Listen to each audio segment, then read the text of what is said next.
Olá, começa agora o Duas na Tri e o programa de hoje abre espaço para um dos pintores brasileiros mais importantes de todos os tempos, Cândido Portinari. É ele que é um dos principais nomes do modernismo. Nasceu na cidade de Brodowski, no interior de São Paulo, no ano de 1903 e pintou mais de 5.000 obras até a sua morte em 1962, aos 58 anos de idade. Para falar sobre a vida e o legado de Portinari, o Duas na Tri conversa hoje com João Cândido Portinari, único filho do pintor e fundador do projeto Portinari, que se dedica a resgatar e democratizar o acesso à extensa obra do artista. João Cândido, muito obrigada pela sua presença. Todas as honras aqui do Duas na Tri para você hoje. Sou eu quem agradece, as queridas amigas Malu e Silvia, e saúdo a todos que estão nos acompanhando aqui. Muito bem, olha, João, você fundou o projeto Portinari em 1979. O que é e Isso. qual o objetivo desse projeto? Então, Silvia, você imagine, né? 42 anos de trabalho já. Eu fiz 82 agora em janeiro, então é mais da metade da minha vida dedicada a esse trabalho. E o projeto Portinari ele surge num momento muito significativo da vida nacional, né? Vocês não vão lembrar porque vocês são muito novas, mas nós estávamos entrando naquele momento da saída da ditadura militar, era anistia ampla, geral e restrita, diretas já, estava surgindo por todo o Brasil uma ânsia de resgatar a nossa história. A história cultural, a história artística, a história mesmo, né? A nossa identidade. Em todos os setores você via um movimento muito forte, né? No cinema você tinha o Silvio Tendler fazendo os anos JK, Django, né? A Tezuka Yamazaki fazendo Gaijin, você via o Arthur Moreira Lima tocando chorinho no Teatro Municipal, Pixinguinha, né? Eu me lembro de uma revista Isto É, que a capa da revista era o rosto de uma pessoa, mas não tinha olhos, nariz nem boca. E a manchete embaixo era assim: cadê a nossa cara? A busca pela identidade cultural. Celso Furtado também tinha publicado um artigo no Estadão, Quem Somos, né? Todo esse movimento, né? O projeto Portinari surge no bojo desse grande movimento nacional, junto com o projeto Pixinguinha, que é um pouquinho mais velho do que nós, junto com o CPDOC, da Fundação Getúlio Vargas, aquele maravilhoso trabalho de história oral que nos antecedeu de uns 2 ou 3 anos, né? Então, nós surgimos junto com isso. Por que surge o projeto Portinari? O Brasil estava nessa situação, mas o que havia de específico com o Portinari que me levou a criar o projeto? Então, você tem aí essa grande carta, né, que Portinari escreve ao povo brasileiro e ao exterior também, através da sua temática, né? Os temas sociais, os temas históricos, os temas religiosos, o trabalho no campo e na cidade, a infância, os mitos, né? A fauna, a flora e a paisagem, quer dizer, um grande testemunho do que é o Brasil, do que é a alma, o povo e a vida brasileira, né? Então, havia essa questão e havia uma outra importância também, talvez menos conhecida, que é Portinari como intérprete da sua geração. Nós estamos falando de Manuel Bandeira, de Mário de Andrade, de Graciliano Ramos, de Oscar Niemeyer, de Lúcio Costa, de Villa-Lobos, de Cecília Meirelles, e eu poderia continuar, Jorge Amado, Carlos Drummond de Andrade, Murilo Mendes, né? Toda essa geração modernista, que foi a primeira a olhar para dentro do Brasil, parar de ficar olhando para a Europa, para outras nações, né? E olhar para dentro de si mesmo, né? Então, apesar dessa dupla importância de Portinari, como pintor que retrata o seu país e como intérprete da sua geração, 15 anos depois da sua morte, o seu biógrafo, Antônio Calado, coloca uma pergunta. Ele diz assim: segregado em coleções particulares, em salas de bancos, Candinho se vai tornando invisível. Vai continuar desmembrado o nosso maior pintor, como o Tiradentes que pintou?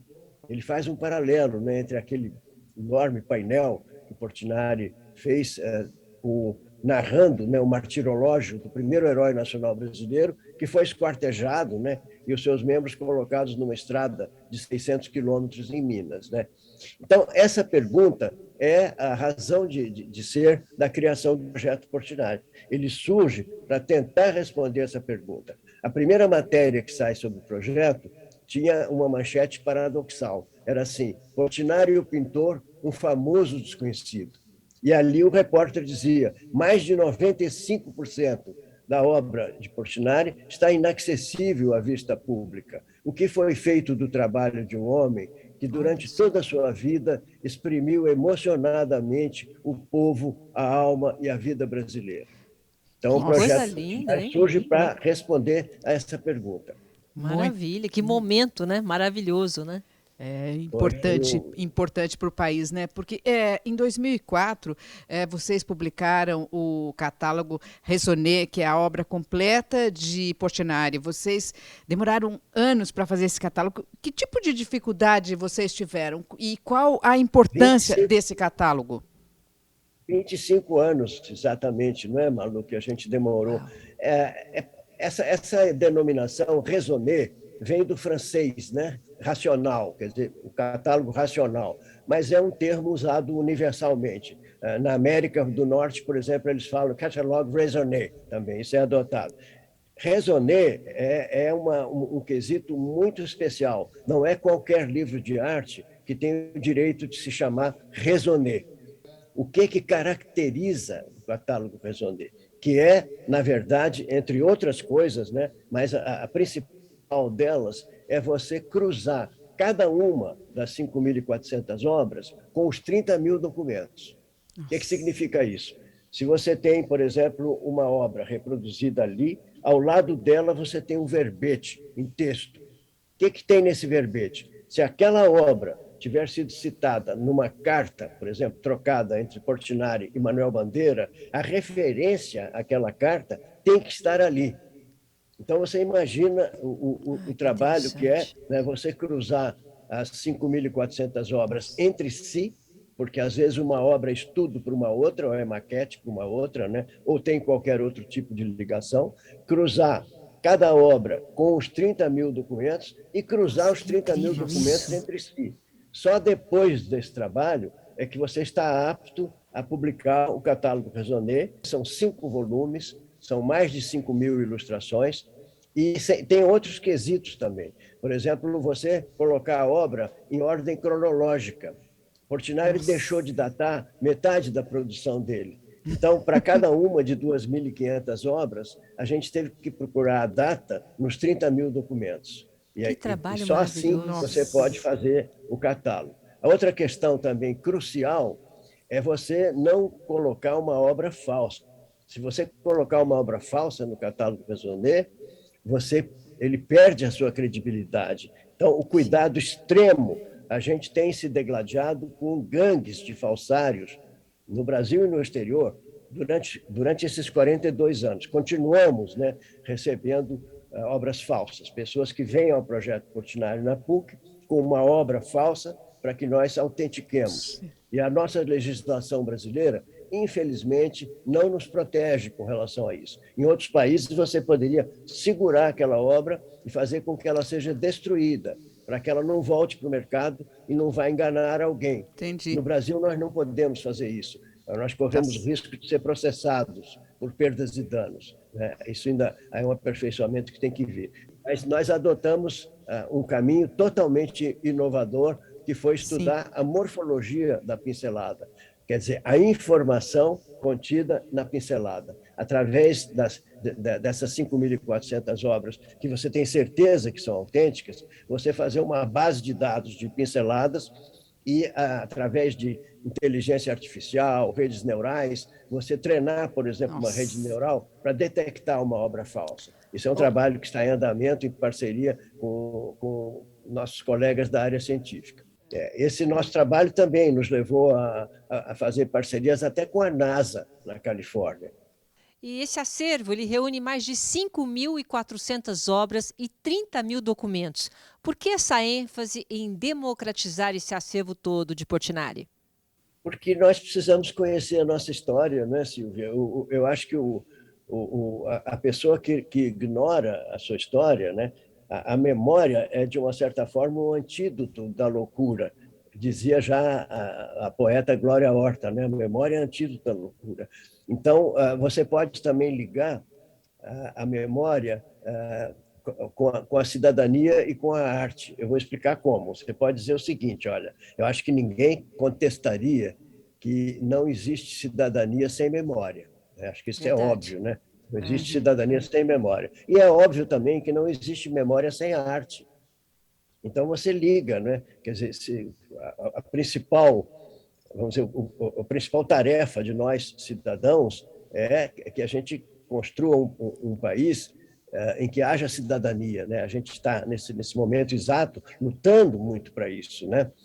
E para você poder construir essa cidadania, você vê através desse raciocínio lógico aí que a arte é muito importante. Aliás, não precisa nem dizer isso, na pandemia ficou absolutamente claro, A né, arte nos como a salvou. arte nos É, salvou. é Exatamente. verdade. Então, era óbvio, né, que a gente tinha que democratizar as pessoas, né, principalmente as crianças, e hoje em dia o educativo é a nossa missão principal, a principal missão, a principal preocupação do projeto Portinari são as crianças e os jovens hoje, o nosso educativo. Isso, que Eu posso legal. dar alguns exemplos para vocês, a gente tem ido Brasil afora, não é só em cidades, em capitais, ou mesmo em cidades menores, não. A gente vai, por exemplo, aos afluentes do Amazonas, ou ao Pantanal, e vai visitando as populações ribeirinhas e apresentando Portinari a elas, Ai, que né? Oh, lindo, estou Aí apaixonada. Que não coisa é mais só linda. apresentar as obras, é apresentar o legado humanista e ético, porque aqui é nossa. muito importante você reconhecer uma coisa: você não está falando de um pintor abstrato, você não está falando do pintor que só propõe formas e cores e volumes e linhas e estilos, né? Você está falando de um pintor profundamente comprometido com o humano, com o social, com valores, né? Valores de não violência, de espírito cívico, de fraternidade, de cidadania, de respeito à vida, né? Que mais que você gostaria de passar para os seus filhos e os seus Ah, netos, É não seja é, isso. isso, né?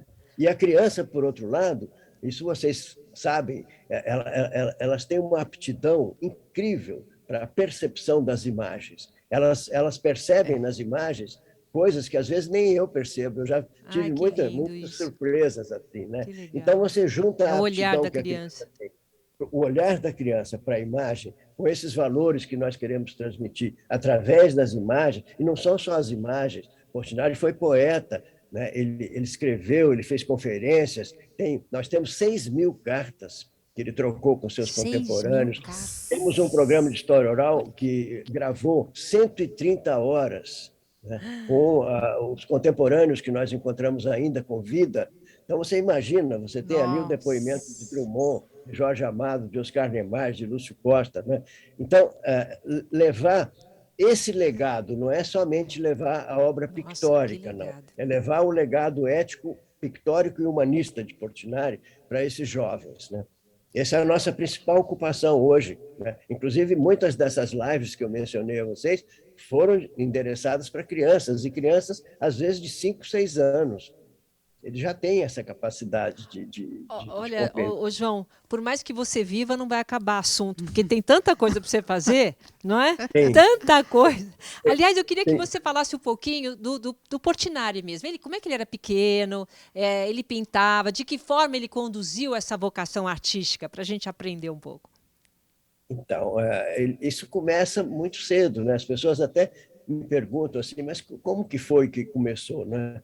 Você imaginar um povoadozinho, né, que tinha 3 ruas. Quando eu era criança, tinha 3 ruas. A rua de baixo, a rua do meio e a rua de cima. Nenhuma delas calçada. E você, fora isso, você tinha um oceano verde que ia até o infinito, que era o cafezal.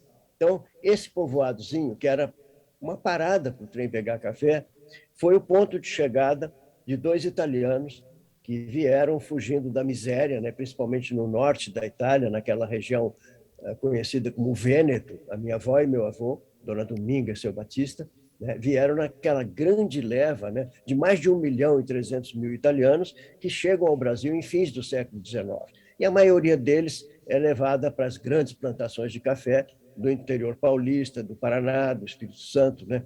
Então, eles chegando lá, eles plantam café e plantam também 12 filhos. Portinari foi o segundo, né? E ele só tem a oportunidade de estudar até a terceira série primária. Ele tinha que ajudar os irmãos e os pais a colher o café e tudo, né? Então, você imagina como é que pode, num lugar tão humilde, um povoadozinho tão, né, que não era nada, como é que pôde surgir um pintor que alcançou o que Portinari alcançou? Então, tem uma história assim, passou por aquele povoado um grupo de artistas italianos itinerantes que viviam de decorar as igrejinhas das cidades de interior. Eles iam de cidade em cidade decorando as igrejinhas. Você tinha os pintores e tinha os escultores, que faziam a frente da igreja, etc. O que acontecia quando eles chegavam numa cidade, lá em Brodowski, por exemplo? A criançada corria para lá, não tinha muito o que fazer também, né?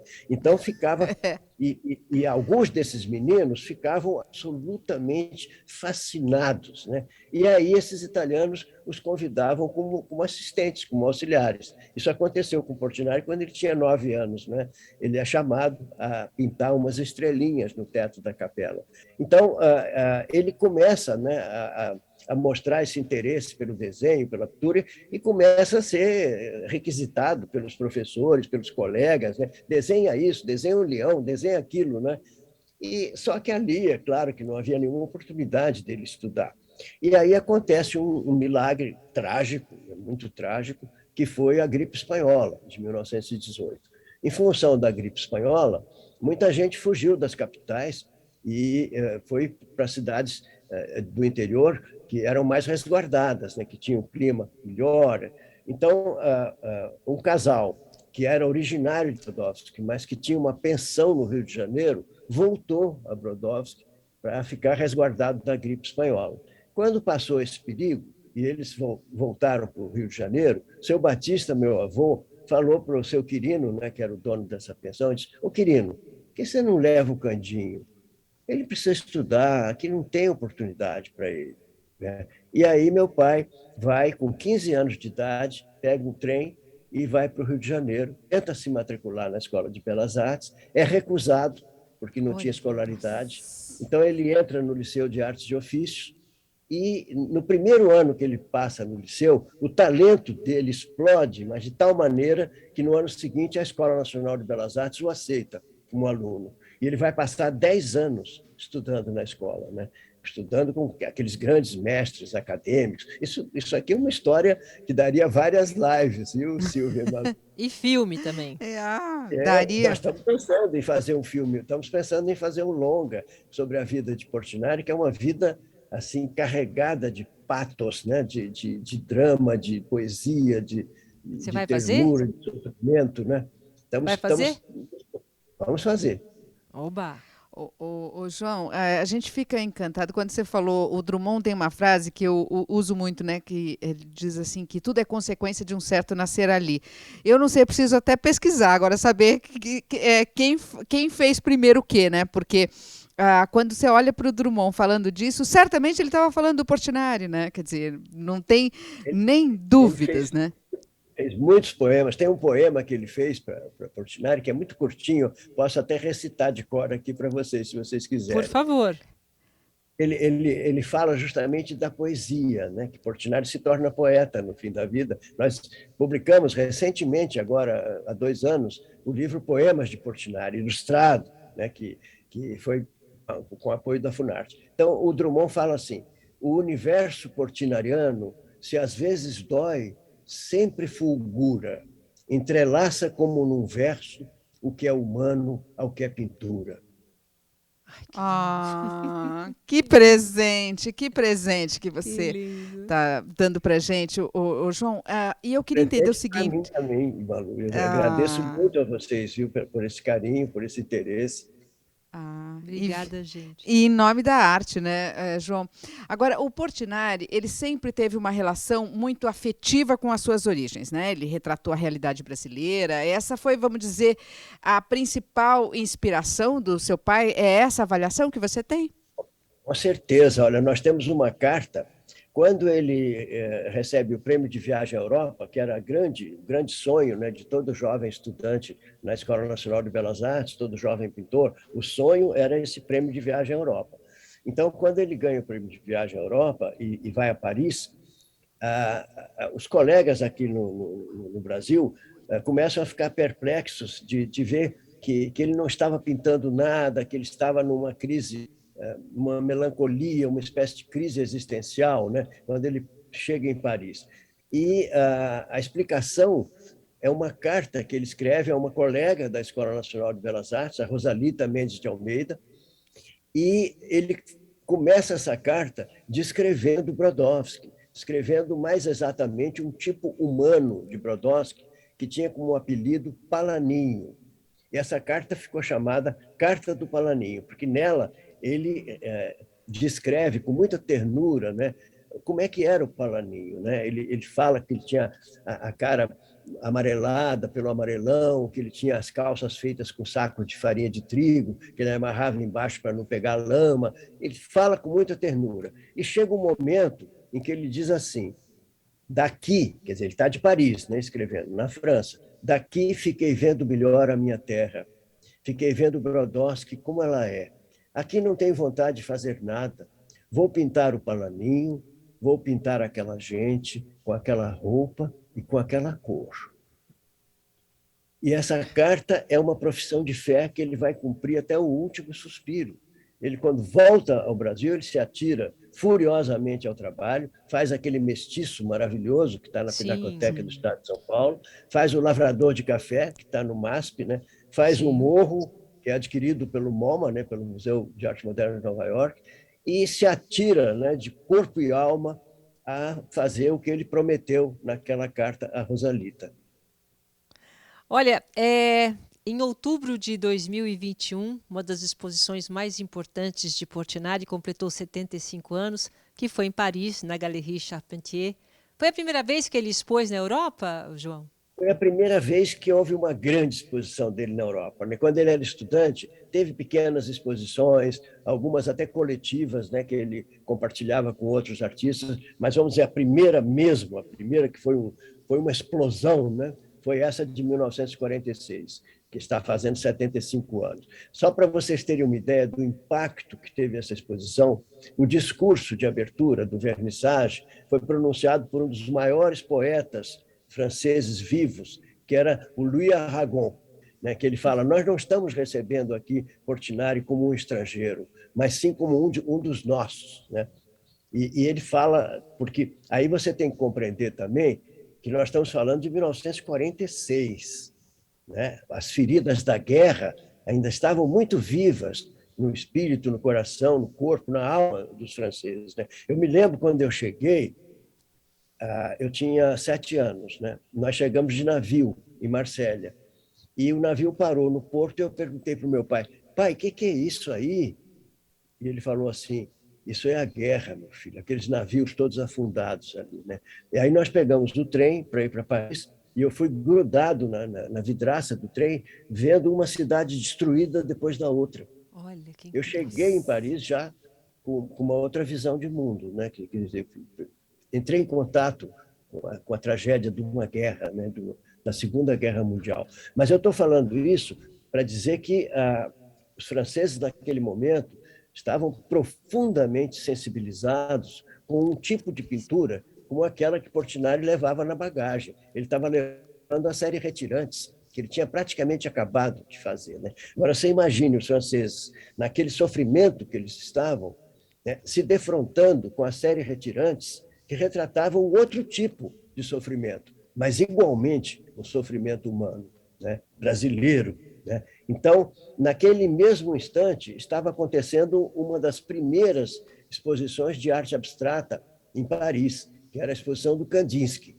E aí criou-se uma tremenda polêmica, né, entre os intelectuais e os artistas franceses, entre aqueles que propunham arte abstrata e aqueles que defendiam uma arte comprometida com o social, com o humano, como era a de Portinari. Nós temos uma quantidade de recortes de jornal, de cartas, né, que testemunham desse fato, né, dessa polêmica em que se envolveram os principais nomes da intelectualidade da arte francesa naquele momento. Então, foi realmente... E aí tem as cartas também que os amigos, né, fraternos de Portinari escreveram a ele, né, comentando sobre o sucesso daquela exposição, que são cartas assim que você não consegue ler sem ficar com os olhos úmidos, né? Olha, João, o nosso tempo está esgotando, mas eu não posso fechar essa nossa entrevista sem te perguntar mais uma dúvida que eu tenho. Eu quero entender o seguinte: um dos trabalhos mais significativos são os murais, né, Guerra e Paz, para a sede da ONU em Nova York, né, que levaram quase 5 anos para serem concluídos. Você chegou a acompanhar a produção desses murais? Tem alguma curiosidade que você queira contar para a gente? Porque ali você tinha 5 anos. Quantos anos você tinha ali? Eu tinha 13 quando ele começou. 13. Né? Ele começou em 52, eu tinha 13 anos. E eu me lembro bem que não havia um ateliê daquele tamanho, né? Então, graças ao Assis Chateaubriand, que era o diretor dos Diários Associados, ele conseguiu um galpão em Botafogo, que era um antigo estúdio de televisão. E ali as dimensões permitiam fazer o Guerra e Paz em pedaços, né? Não inteiro, é claro que 14 metros de altura, era em pedaços, né? Cada painel é formado por 14 pedaços. Só para você ter uma ideia, eles pesam em conjunto 2 toneladas. Ele pintou a óleo sobre madeira compensada para construção naval. Ele queria que aquilo atravessasse os tempos, né? E era uma madeira compensada com 6 centímetros de profundidade, né? Então, aquilo foi feito ali e ele tinha dois colaboradores, né? O Enrico Bianco e a Rosinha Leão. Foi realmente a obra máxima, né? A grande síntese de tudo que Portinari fez na sua vida, né? Aquela grande mensagem de paz, né? A grande mensagem de fraternidade entre os povos, ele finalmente teve essa oportunidade de passar ao fim da vida com esse convite que o governo brasileiro fez para presentear a ONU, né? Foi um presente que o governo brasileiro deu à ONU, que está até hoje lá na entrada da Assembleia Geral das Nações Unidas. Eu não sei se você sabe, tem uma curiosidade, né? Que os delegados, quando chegam para a Assembleia Geral, eles se defrontam com o painel da guerra. E quando eles saem, eles se defrontam com a paz. Então, é uma mensagem simbólica, singela, né? Mas que reflete a essência das Nações Unidas, né? Que é evitar os conflitos armados e transformar a guerra em paz, né? Ele declara, inclusive, quando ele terminou, ele disse: dedico-os à humanidade, né? E não sei se você sabe também que ele sofreu um processo de envenenamento pelas tintas, né? As tintas daquela época continham pigmentos tóxicos, né? Como chumbo. E quando ele está no meio da confecção do Guerra e Paz, os médicos o proíbem de pintar. Então, você imagina o drama desse homem, né? Sabendo que ele está diante da maior oportunidade da vida dele de passar a sua mensagem de paz na ONU, né? E que se vê proibido de pintar. Eu tenho certeza de que ele sabia o risco, né, de desobedecer às ordens médicas. E ele, de fato, foram os últimos grandes trabalhos. Poucos anos depois, ele veio a falecer, né? E não viu suas obras instaladas lá, né? Por questões políticas, de perseguição política, né? Era a época da Guerra Fria, né, do macartismo, e o Portinari era um homem de esquerda. Não permitiram que ele visse, nem que ele fosse à inauguração, nem que ele morreu sem a emoção de ver a Guerra e Paz instalados. Olha, João, tá na hora de você preparar o nosso filme, porque a gente não cansa realmente. Muita história, que coisa linda. Quero agradecer muito a sua participação aqui no nosso Duas na Tri, viu? Muito obrigada. Prazer, Silvia. Eu que agradeço de coração a vocês, a você e a Malu. Eu, por mim, ficaria aqui, né, não sei quantas horas, mas realmente faremos outras entrevistas. Muito obrigada, viu, João? E pela sua participação aqui também, tá? A todos que nos acompanham aqui, meu agradecimento também. Obrigado, tá. Malu, Silvia. E o Duas da Tri fica por aqui. Obrigada pela sua companhia e até o próximo programa. Tchau.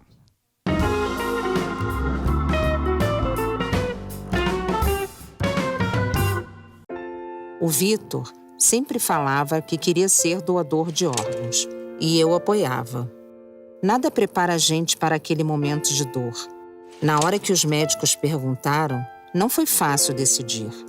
Mas saber que outras famílias seriam ajudadas me fez dizer sim à doação de órgãos.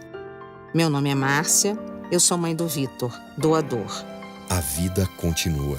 Converse com a sua família sobre ser doador de órgãos.